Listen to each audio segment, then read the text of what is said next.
Hello everyone. So we are again here with your MCQ series of science lecture 7. So I hope everyone's doing well and सब exams के लिए prepare कर रहे हैं अच्छे से. So let's start with your set 13. तो पहले क्वेश्चन की तरफ चलते हैं. Okay. Your first question is patients suffering from dash are recommended oral rehydration therapy. A. Cholera, B. Tetanus, C. Typhoid, or D. Tuberculosis. Please write your answers in the comment box. Take out your registers and pen, and plus you can pause the video, give your answers, and then come back.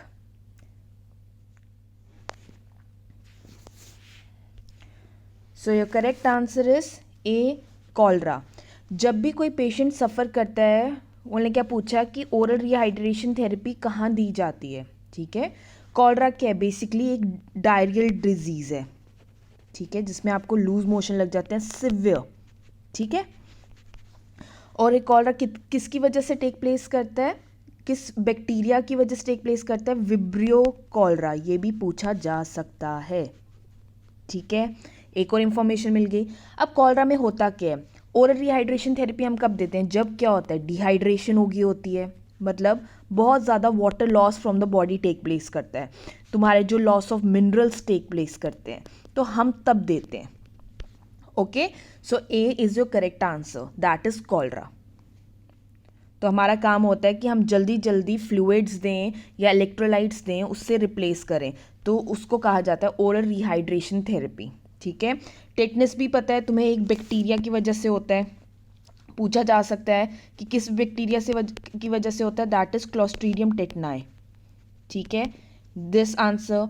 And typhoid fever, ये भी bacterial infection की वजह से होता है. That is salmonella typhi. You should know the names.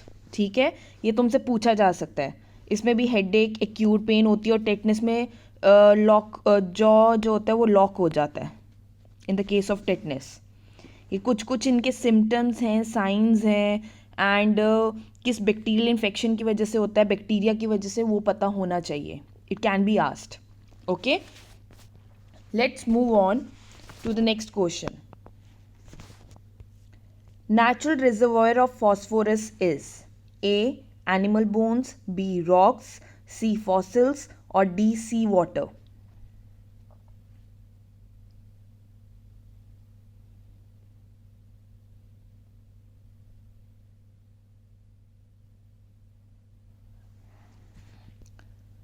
So what is your correct answer? B. Rocks. जो natural reservoir होता है जहाँ पे फॉस्फोरस स्टोर्ड होते हैं, वो है रॉक्स में. ठीक है, क्या होता है? अब ये जो रॉक्स है ना, ये क्या कंटेन करते हैं? फॉस्फोरस को. ठीक है, in the form of phosphates. किस फॉर्म में प्रेजेंट होते हैं? फॉस्फेट्स के फॉर्म में. ठीक है. अब जब भी क्या होता है, जब रॉक्स में कभी भी मतलब कोई बारिश होती है, तो क्या होता है, ये कुछ थोड़ा सा जो फॉस्फेट है ना, वो डिजॉल्व हो जाता है किसमें? सॉइल में. ठीक है. अब इससे क्या होगा? ये जो सॉइल में होगा तो मतलब क्या होगा? जो रूट्स होंगी प्लांट की, वो एब्जॉर्ब कर लेंगी उसको. ठीक है. और इस तरह जो प्लांट्स हैं उनको फॉस्फोरस मिल जाता है. इस तरह प्लांट्स को फॉस्फोरस मिलता है. तो सबसे ज़्यादा नेचुरल रिजर्वॉयर जो है वो आपको रॉक्स में मिलता है. Okay, so B is your correct answer. Let's move on to the third question. Which of the following is amorphic oxide? A. Carbon dioxide, zinc oxide, B. Sodium oxide, or potassium oxide? So tell me out of 4 which of the following is a amorphic oxide?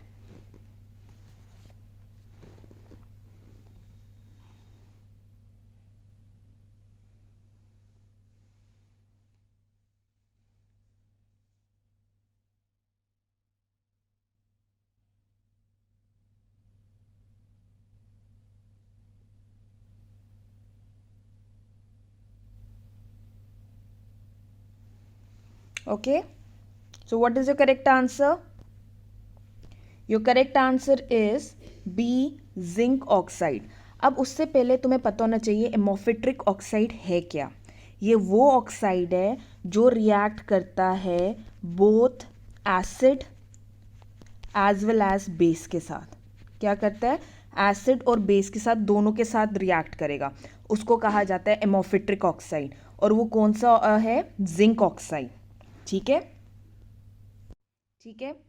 अब अगर हम देखें in the case of zinc oxide, इसमें क्या होता है, ये acid और बेस। अब तुम्हें ये पता होना चाहिए एसिड क्या है। एसिड में क्या होता है? इलेक्ट्रॉन लूज होता है, और बेस में क्या होता है? गेन होता है इलेक्ट्रॉन। ठीक है। जिंक ऑक्साइड एक ऐसा है, इसमें एसिडिक करेक्टरिस्टिक भी होता है और बेसिक करेक्टरिस्टिक भी होता है। ठीक है, दोनों चीज़ें होती हैं। जैसे हम कह रहे हैं जिंक ऑक्साइड को जब हम सल्फ्यूरिक एसिड के साथ रिएक्ट करते हैं, ठीक है, तो ये जिंक सल्फेट फॉर्म करता है। ठीक है, same goes for the basic characteristic. अगर हम इसको जिंक ऑक्साइड को सोडियम हाइड्रोक्साइड के साथ रिएक्ट करते हैं तो ये क्या फॉर्म करता है? Sodium zincate. ठीक है, जबकि जो कार्बन डाइऑक्साइड है, ठीक है, वो एसिडिक इन नेचर है, बेसिक नहीं होता है। ठीक है, ये सिर्फ पानी के साथ रिएक्ट करता है और कार्बोनिक एसिड फॉर्म करेगा। अगर हम बात करें सोडियम ऑक्साइड की, तो सोडियम ऑक्साइड जो होता है वो भी क्या है? वो बेसिक इन नेचर है। ठीक है, तो हर एक की प्रॉपर्टी पर हमें देखना है जिसमें एसिडिक और बेसिक प्रॉपर्टी दोनों हो। ठीक है, तो वो किसकी है? जिंक ऑक्साइड की। So B is your correct answer. What is your correct answer? B, zinc oxide. Let's move on to your fourth question. Name the most abundant metal in the earth crust. A copper, B silver, C silicon और D aluminium.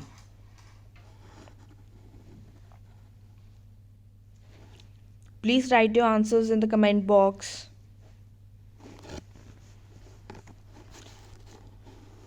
So सबसे abundant जो metal है earth crust में, that is D aluminium. It is 8.2% which is found 8.2% है जो earth crust में है, and it is never found free in nature. It is never found free in nature. ठीक है, so D aluminium is your correct answer.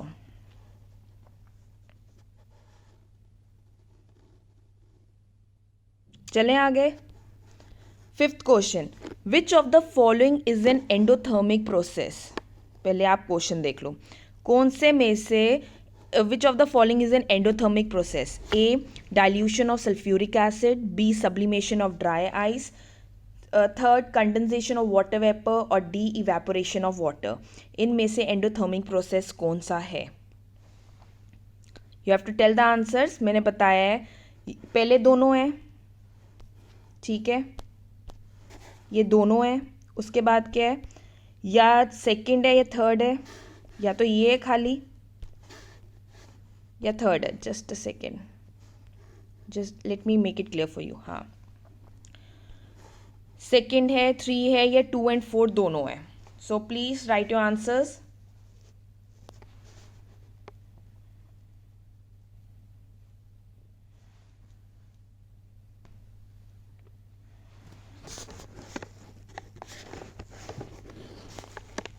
Okay, so your correct answer is D, second and fourth, मतलब sublimation of dry ice और evaporation of water is an endothermic process.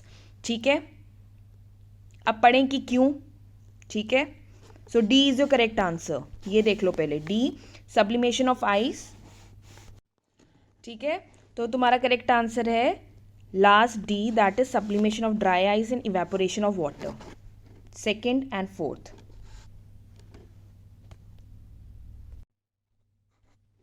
ठीक है, अब sublimation of dry ice क्या होता है, इसमें क्या होता है, पहले एंडोथर्मिक प्रोसेस क्या होता है, जिसमें हीट एब्जॉर्ब होती है, जिसमें हीट रिक्वायर्ड होती है, और एक्सोथर्मिक क्या होता है, जिसमें हीट रिलीज होती है।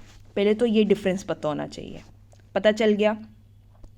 अब हमने कहा हमें एंडोथर्मिक प्रोसेस निकालना। क्यों? सब्लिमेशन ऑफ ड्राई आइस क्या होती है? इसमें क्या होता है, ट्रांजिशन होता है सीधा from solid to gas.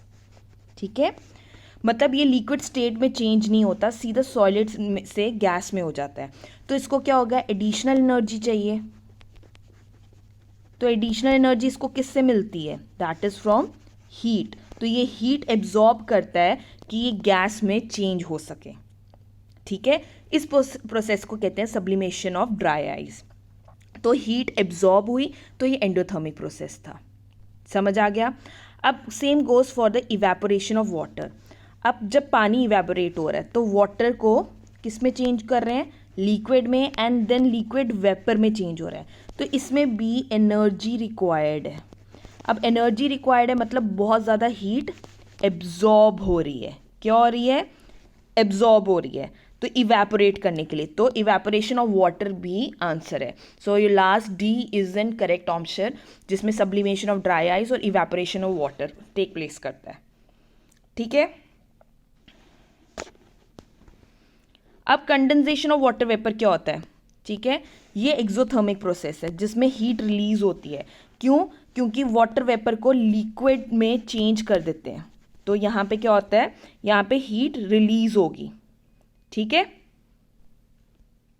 So D is your correct answer. चलें आगे। The curve representing Ohm's law is A linear, B cosine function, B C parabola और D hyperbola. Curve representing Ohm's law क्या है?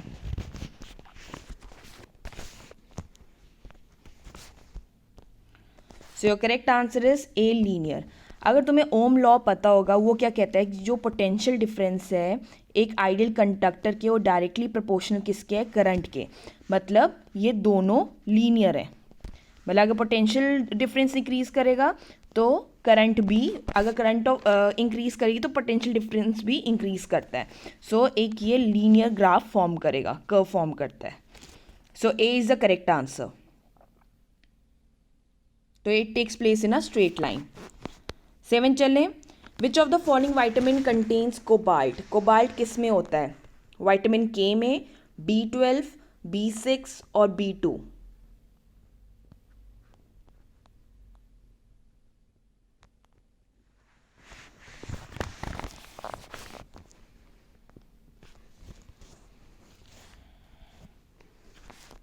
सो the correct answer is B, vitamin B12।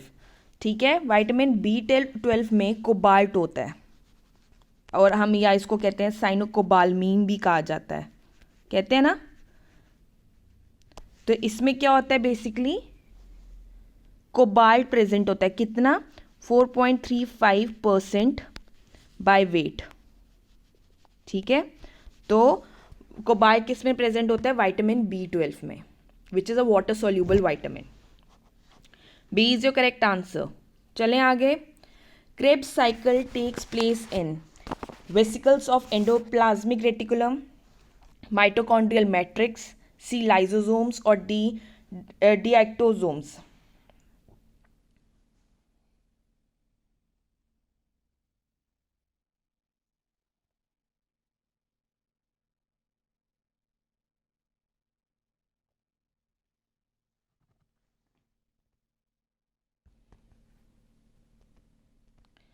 So your correct answer is B, mitochondrial matrix.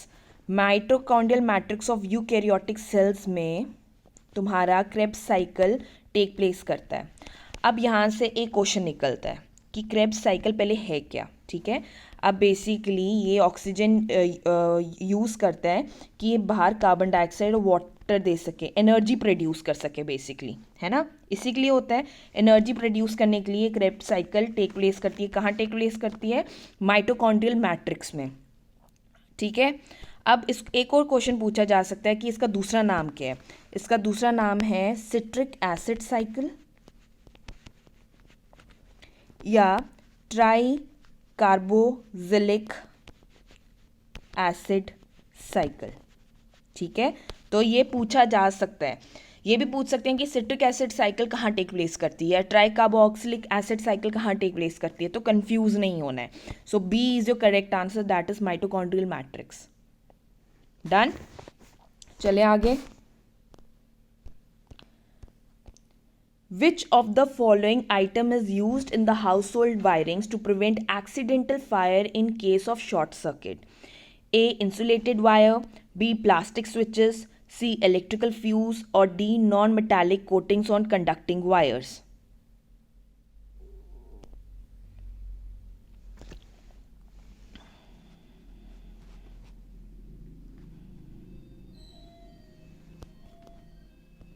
So your correct answer is C, electrical fuse.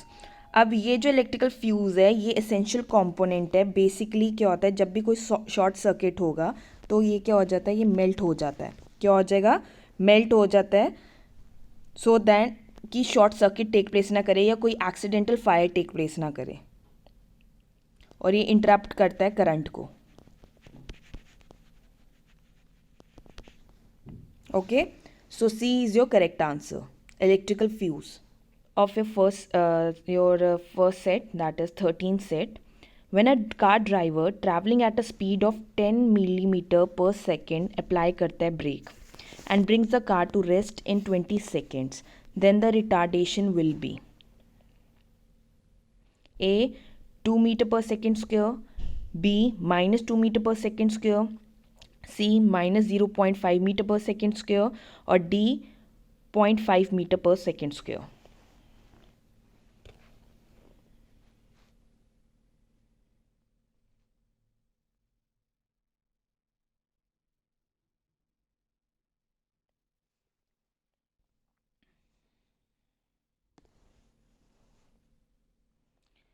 So your correct answer is C, minus 0.5 metre पर second square. अब हम एक car ले लेते हैं, ठीक है. अब वो ट्रैवल कर रही है किस में, 10 मीटर पर सेकेंड स्क्वायर, 10 मीटर पर सेकेंड पे. मतलब तुम्हारी जो इनिशियल वेलोसिटी कितनी है, 10 मीटर पर सेकेंड, ठीक है. अब वो ब्रेक अप्लाई किया, उसने ब्रेक लगा दी यहाँ पर, ठीक है. तो तुम्हारी फाइनल वेलोसिटी क्या आ गई, 0 पे आ गई क्योंकि वो रेस्ट पे है, ठीक है. अब उसने कितना लिया, ये हुआ इन 20 सेकेंड्स, टाइम भी दिया हुआ है, दैट इज़ 20 सेकेंड्स, ठीक है. अब हम फॉर्मूला क्या लगाएंगे, v equals to u plus a t, ठीक है. v हमें दिया हुआ है 10, u हमें दिया हुआ है, सॉरी,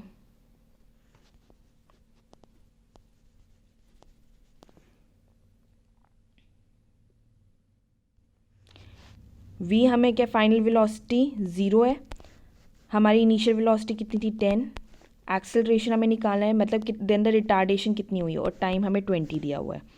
अगर आप कर लो तो 10 प्लस 20d हो जाएगा, 20 एक्सेलरेशन हो जाएगी 0.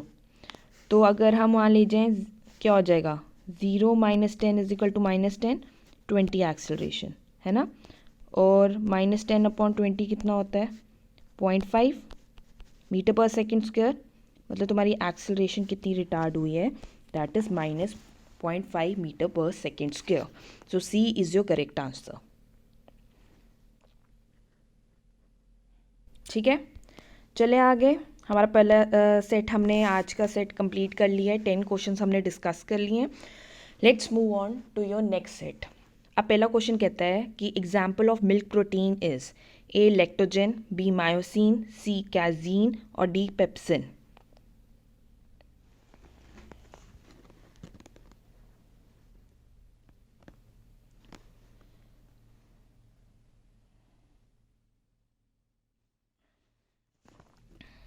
सो your correct answer is C, casein, ठीक है. कैजीन जो होता है बेसिकली क्या होता है, मिल्क प्रोटीन होता है, ठीक है, जो हमारी गुड सोर्स होता है कैल्शियम का और हमारी बोन्स को स्ट्रॉन्ग बनाता है, ठीक है. सो यू शुड नो सी, कैजीन. अगर बाकी लैक्टोजन की बात की जाए, लैक्टोजन क्या है, ये मिल्क शुगर है, ठीक है. मायोसिन क्या है, ये मसल टिश्यू प्रोटीन है. ये सारे प्रोटीन्स हैं. और पेप्सिन क्या है, ये एंडोपेप्टाइटेज है जो बेसिकली ब्रेक डाउन करता है प्रोटीन को, ठीक है। सो एग्जाम्पल जो होता है मिल्क प्रोटीन, वो क्या है, सी कैजीन इज योर करेक्ट आंसर। चलें आगे। The breakdown of detritus into smaller particles by earthworm is a process called A. mineralization, B. catabolism, C. humidification or D. fragmentation.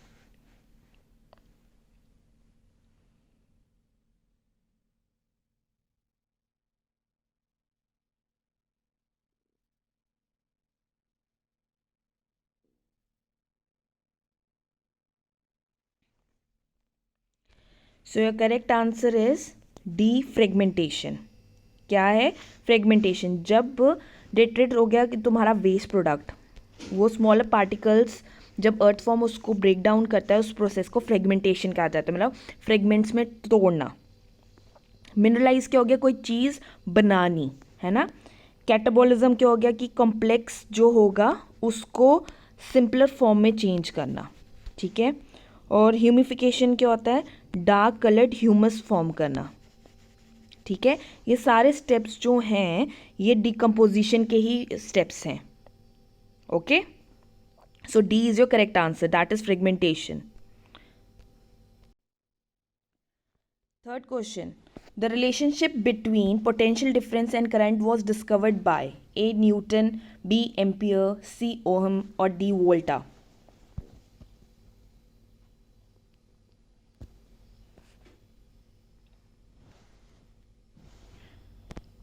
So your correct answer is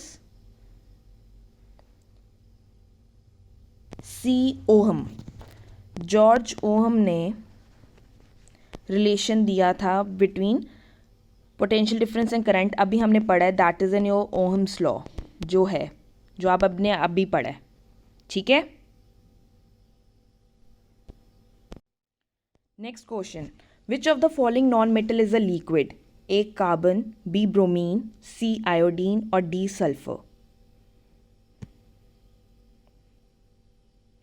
कौन सा non metal liquid होता है room temperature पे।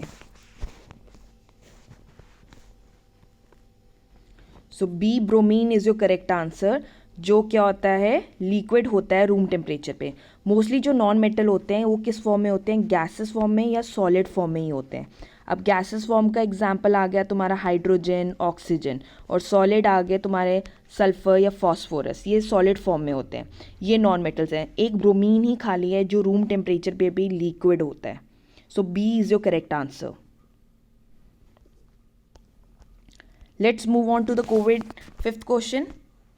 COVID-19 is caused by A. SARS-CoV-2, B. Rhinovirus, C. Coronavirus or D. SARS-CoV.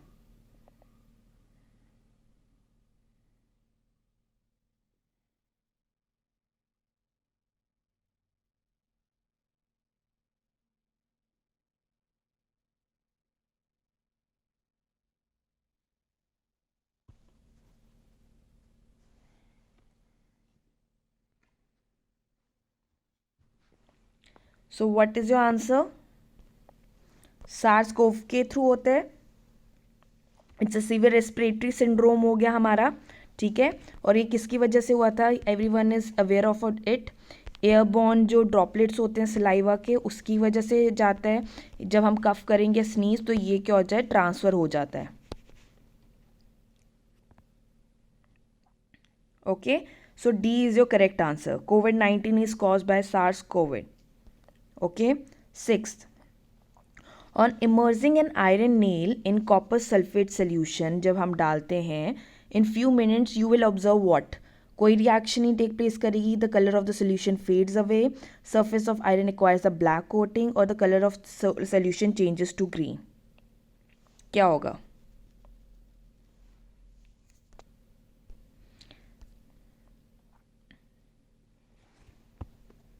जब iron nail को हम copper sulphate solution में डालेंगे तो क्या हो जाएगा?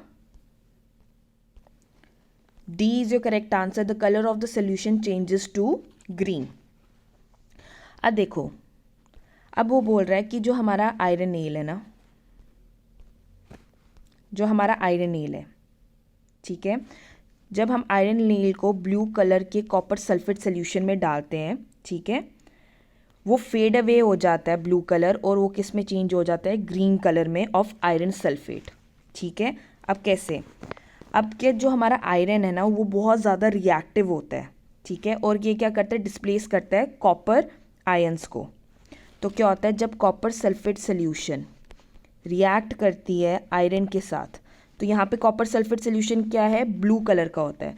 तो और ये किस में चेंज हो जाता है, आयरन सल्फेट में चेंज हो जाता है, जो किस कलर का होता है, ग्रीन कलर का।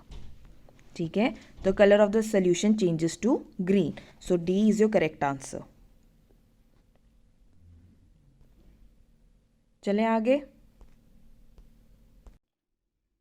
The UN Conference of Parties on Climate Change in the year 2011 was held in A. Qatar, B. Poland, C. South Africa, or D. Peru.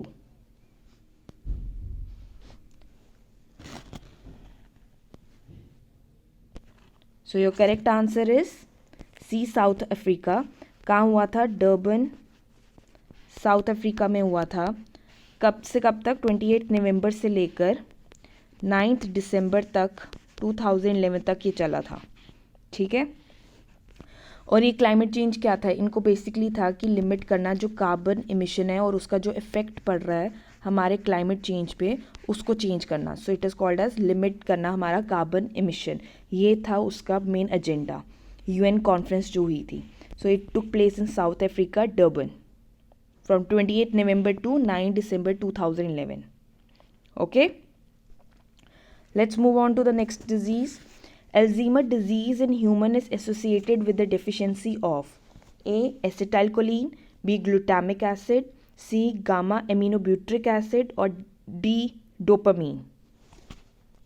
Numbering गलत हो गई है, that is D. Dopamine. So Alzheimer disease किसकी deficiency से होता है, ए acetylcholine. ठीक है, अल्जाइमर डिसीज क्या होता है, डिमेंशिया, एक टाइप ऑफ डिमेंशिया जिसमें आपकी विद टाइम माइल्ड से severe loss of memory take place करती है। ठीक है, अब ये किसकी वजह से होता है, एसिटाइलकोलिन क्या है, न्यूरोट्रांसमीटर है। ठीक है, इसका फंक्शन होता है कि ये स्लो करता है हार्ट रेट को, इंक्रीज करता है बॉडी सिक्रीशंस को। ठीक है, जबकि ये बाकियों का भी ये ब्रेन से रिलेटेड है। ठीक है, अब जैसे डोपामीन है, ये क्या करता है, इम्पल्स की कंडक्शन करता है। ठीक है,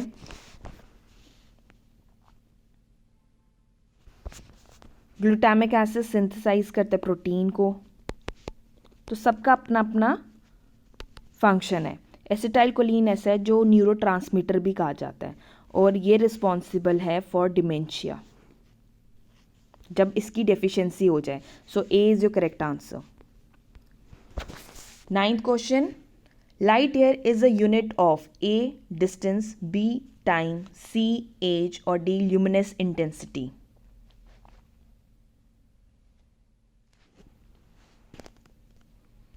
जो लाइट ईयर है वो किसकी यूनिट है, ए डिस्टेंस की। ठीक है, सो लाइट ईयर को क्या बोला जाता है, ये एक्सप्रेस किया जाता है एज द डिस्टेंस कितना लाइट ने, फोटोन ने ट्रैवल किया। ठीक है, इन वैक्यूम, जब एक खाली स्पेस थी, इन 365 days.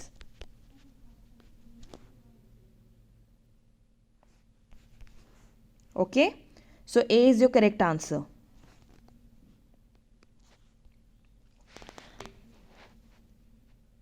Last question, which of the following state has the highest potential for solar energy? A. West Bengal, B. Jammu and Kashmir, C. Karnataka, or D. Rajasthan.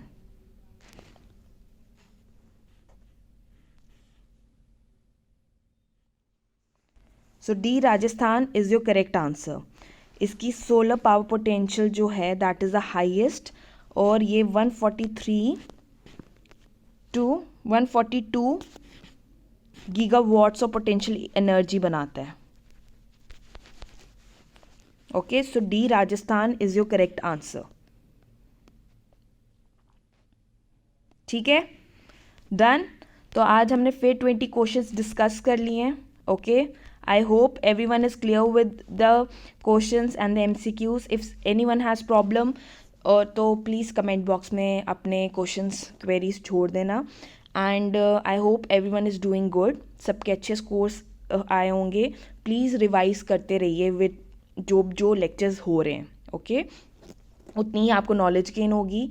And all the best. Will meet you tomorrow with another 20 questions.